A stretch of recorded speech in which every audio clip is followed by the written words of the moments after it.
जन्म जन्म मोहि दीजियो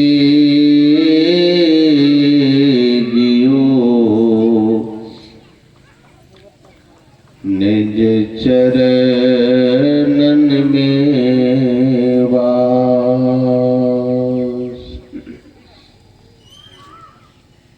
करुणा के अवतार पतित पावन परमाराध्य सद्गुरु महाराज के चरणों में कोटि कोटि नमन। उपस्थित सत्संग प्रेमी माताओं एवं बहनों, थोड़ा वसात कीजिए, नाटकम कीजिए।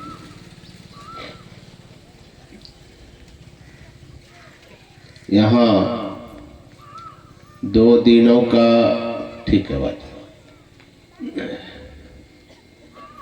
संत मत का सत्संग का आयोजन रखा गया है, जिसमें हम लोग प्रथम दिन के प्रथम सत्र में बैठे हैं और बहुत ही देर से भजन, स्तुति, सद्ग्रंथ पाठ और प्रवचन को सुनकर अपने इस मानव जीवन को सफल कर रहे थे। और माइक मेरे पास व्यवस्थित है, मुझे भी आपकी सेवा करने के लिए कहा गया है।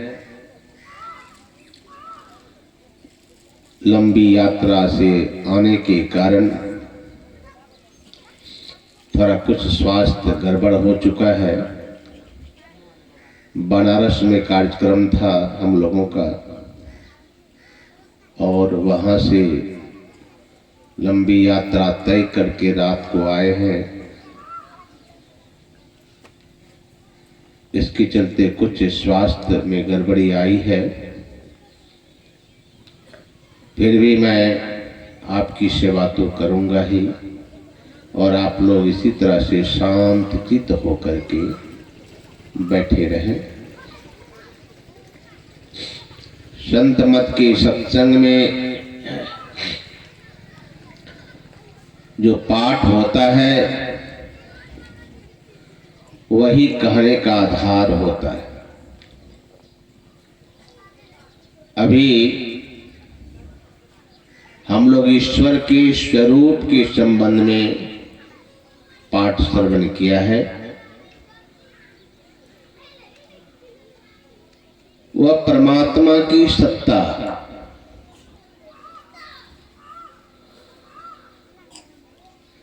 आदि काल से, यूं कहिए कि परमात्मा की सत्ता को आज तक कोई नाकार नहीं सका। उसकी सत्ता ऐसी है जो नास्तिक से नास्तिक कहलाने वाले भी उनको उनकी सत्ता पर विश्वास करना पड़ता है। बहुत लोग कहते हैं कि हम लोग ईश्वर को देखते नहीं हैं, तो बाबा कैसे माने कि हाँ ईश्वर है। बिना देखे हम लोग आजकल मानते नहीं हैं किसी बात को। बहुत लोग भी ऐसा कहने वाले हैं कि हम लोग ईश्वर को देखते नहीं हैं, तो कैसे आंख बंद करके मान ले कि हाँ ईश्वर है। संत महापुरुष कहते हैं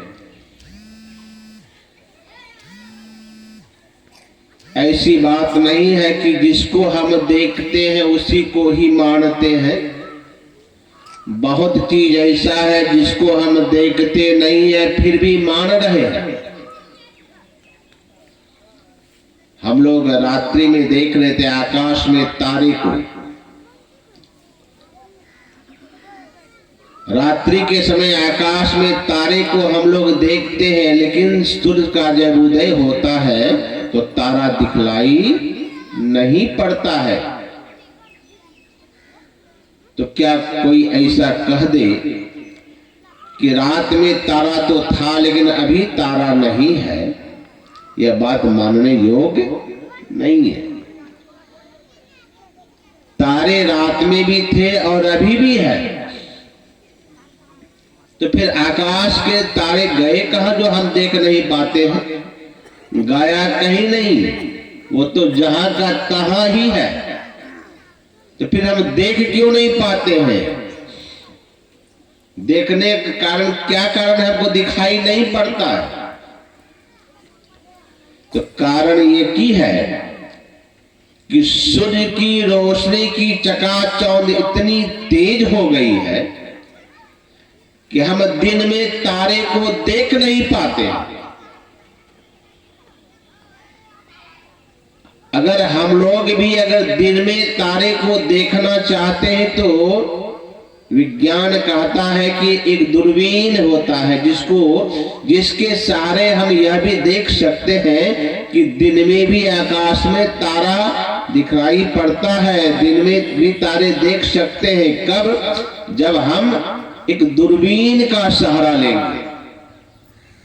एक दूरबीन ऐसा है जिसको हम आंख में लगा करके अगर देखेंगे तो दिखलाई पड़ेगा।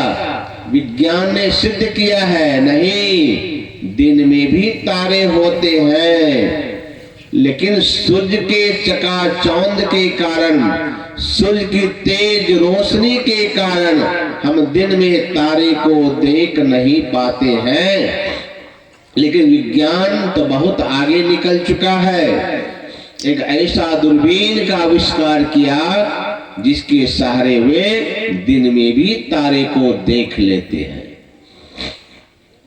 उसी तरह से संत महात्मा कहते हैं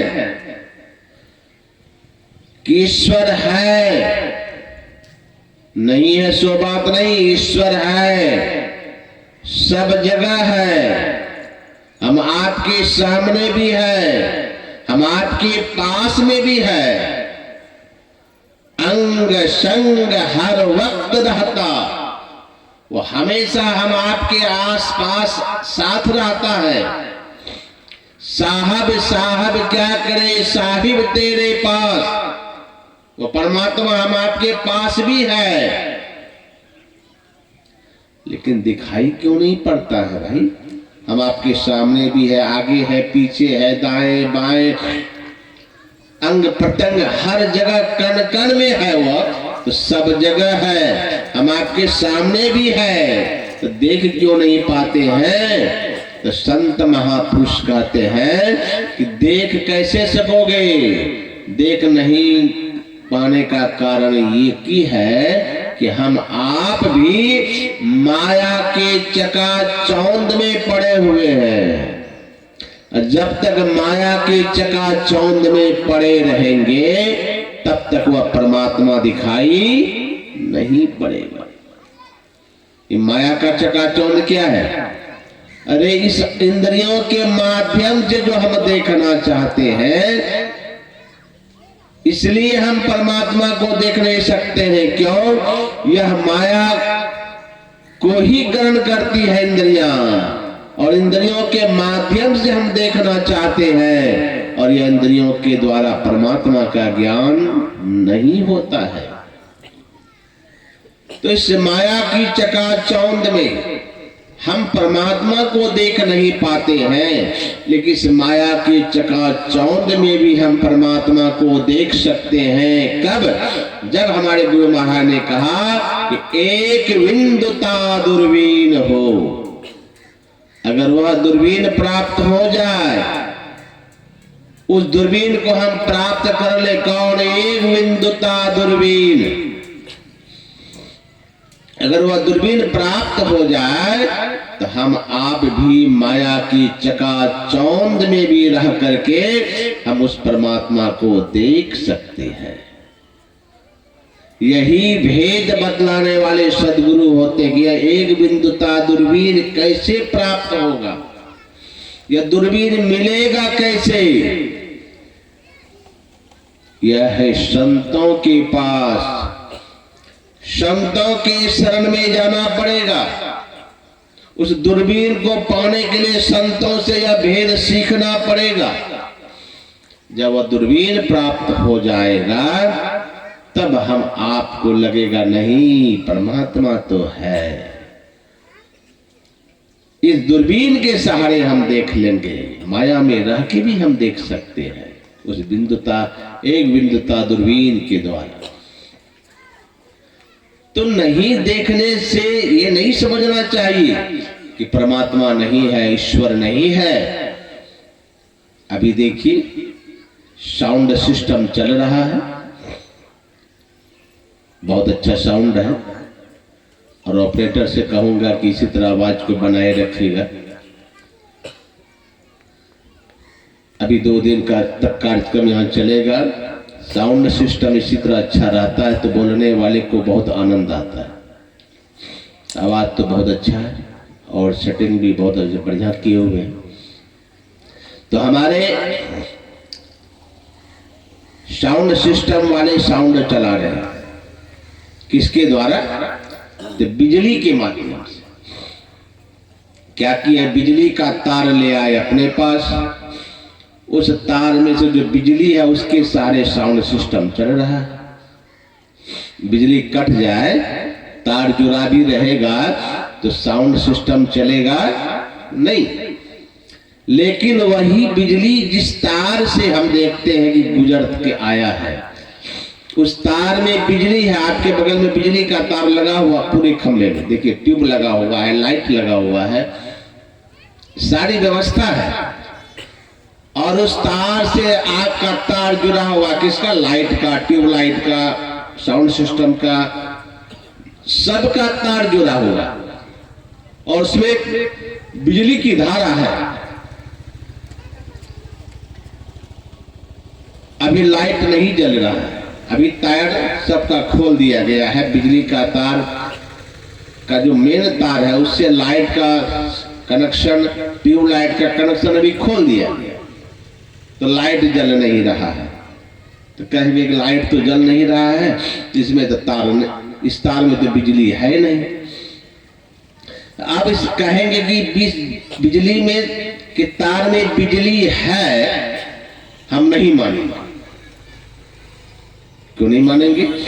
कि जरूरी है कि बिजली दिखाई कहाँ पड़ता है भाई। अगर इस तार में बिजली है तो दिखलाई क्यों नहीं पड़ता है? हम तो देखते नहीं है। हम विद्युत की धारा को देख पाते? नहीं देख पाते। बिजली के तार में बिजली है, लेकिन आप देख नहीं पाएंगे इसमें बिजली जा रही है। कहां बिजली छिपा हुआ है आपको दिखलाई नहीं पड़ेगा।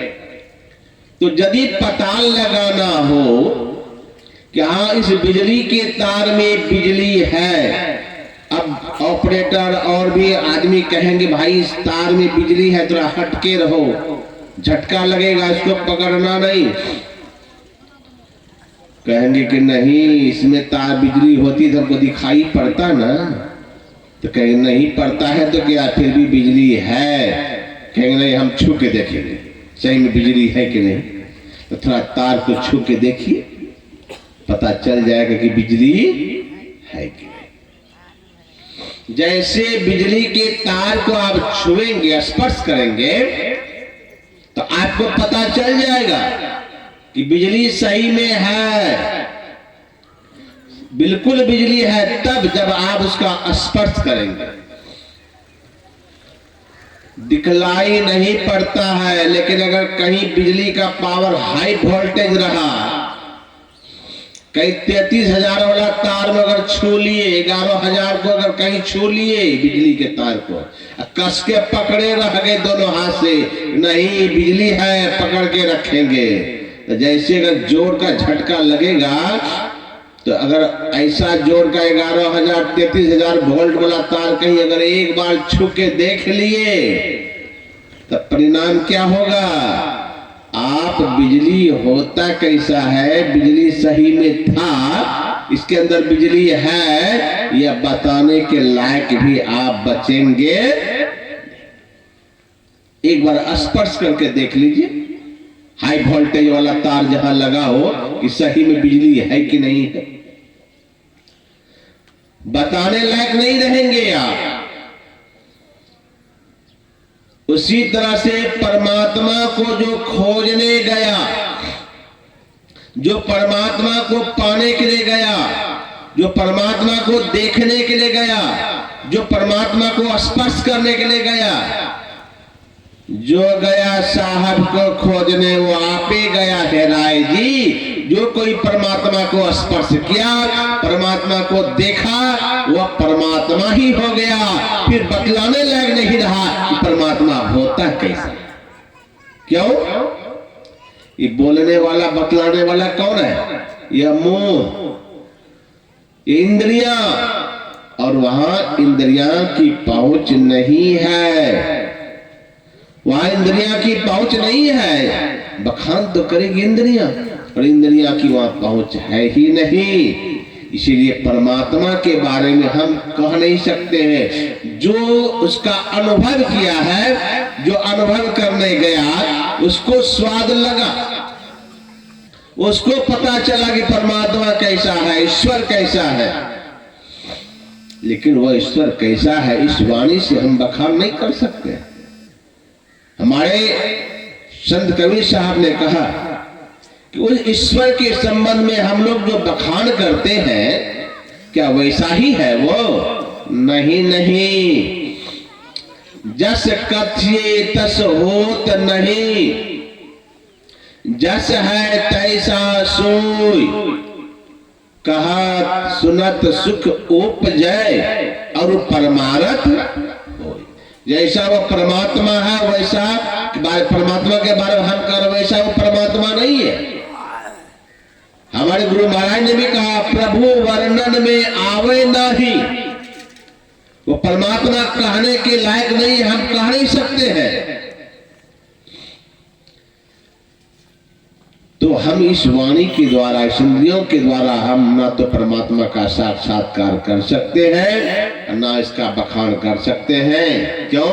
कि वहां इंद्रियां की पहुंच नहीं है। इंद्रियां तो सिर्फ माया का ज्ञान करती है, वह ईश्वर का ज्ञान नहीं कर सकती है। तो कौन करेगा परमात्मा का ज्ञान? तो हम आप। जैसे देखिए, हम आपके घर में गाय माता है, गाय माता है, तो गाय की माता जब बच्चे को जन्म देती है तो हम लोग देते हैं गाय माता दूध भी देती है, बच्चे के साथ दूध भी देती है। हम लोग दूध लेते भी हैं, दूध निकालते भी हैं और दूध को पीते भी हैं। लेकिन देखिएगा, गाय माता के थन से दूध निकलता है और उस थन में दूध है, ये सबको ही हम लोग जानते हैं। गाय माता जब बच्चे को जन्म देती है तो गाय माता के थन में दूध होता है, तो हम लोग दूध निकालते भी हैं। लेकिन उसी थन में अगर हम जोग को लगा दें, वहां जोग को सटा दें, तो जोग क्या करेगा? वो दूध नहीं पिएगा, वो क्या पिएगा? खून पिएगा। थन में दूध है, लेकिन वो जोग दूध नहीं पीता है, जब भी पीता है खून ही पीता है। लेकिन उसी जगह गाय के थन में अगर गाय का बछड़ा को हम लगा दें, तो गाय का बछड़ा क्या पिएगा? जब भी पिएगा तो दूध पिएगा। क्यों? वह गाय मां की संतान है, इसीलिए वो जब भी उसको पिएगा तो उसको दूध ही प्राप्त होगा, दूध को ही पिएगा। लेकिन जोग को उसी थन के मुंह पे भी लगा देंगे जहां से दूध निकलता है, फिर भी जोग दूध नहीं पिएगा, वह खून ही पिएगा।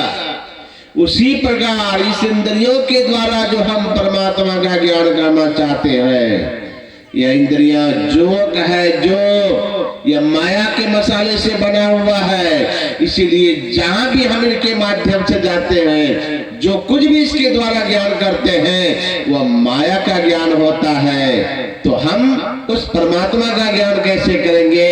यह जीव आत्म प्रभु का अंश अंश है। ये जीवात्मा परमात्मा का बच्चा है, परमात्मा की संतान है। जब यह जीवात्मा जाकर के परमात्मा के पास जाता है, जब ये अंतर साधना करता है, अंदर में जब हम चलते हैं, हम चलते हैं, हम ये जीव अंदर में जब चलता है तो वो किसको पाता है? वो परमात्मा को ही पाता है। इसलिए कि वह परमात्मा का संतान है, परमात्मा का ज्ञान करेगा। जो उसका अंश होगा वही अंशी का ज्ञान कर सकता है। हम आप उसके अंश हैं और परमात्मा का ज्ञान इंद्रियों को नहीं, हम आपको ही प्राप्त होगा। हम आपको ही वह परमात्मा का दर्शन होगा। इसी के लिए अंदर में साधना है। और हम लोग जो कोई दीक्षा ले चुके हैं, नित्य नियमित साधना कीजिए। गुरु महाराज ने कहा कि इसको बाहर खोजने की जरूरत नहीं है। निज तन में खोज सज्जन, बाहर ना खोजना। अपने ही घट में हरि है, अपने में खोजना। वो परमात्मा सब जगह होते हुए हम आपके अंदर में भी है। इसलिए अंदर में चलने से परमात्मा का दर्शन होगा। बाहर भरमी हो नहीं प्रभु पाई हो, बाहर में परमात्मा नहीं मिलेगा। इसी ईश्वर परमात्मा का ज्ञान करने के लिए यहाँ कैसे ज्ञान होगा, कैसे परमात्मा मिलेगा, परमात्मा के मिलने से क्या होगा और परमात्मा को पाने के लिए क्या करना पड़ेगा, इन सारी चीजों को जानने के लिए यहाँ 2 दिनों का संतमत सत्संग का आयोजन रखा गया है। और आज तो प्रथम दिन के प्रथम सत्र में हम लोग बैठे हैं। समय थोड़ा अधिक हो गया, 10:15 होने को है। अभी तो मैं वाणी में विराम देने जा रहा हूँ और अपराह्न काल के समय 2 बजे से 2 बजे के बाद भजन कीर्तन आरंभ हो जाएगा। आप लोग 2 बजे के बाद इस मंच पर आइए, पंडाल में आइए और पंडाल में बैठ करके संत महात्माओं के ज्ञान को सुन करके अपने जीवन को सफल कीजिए। बोलिए श्री सद्गुरु महाराज की जय। एक भजन सुन लीजिए, फिर आरती होगी।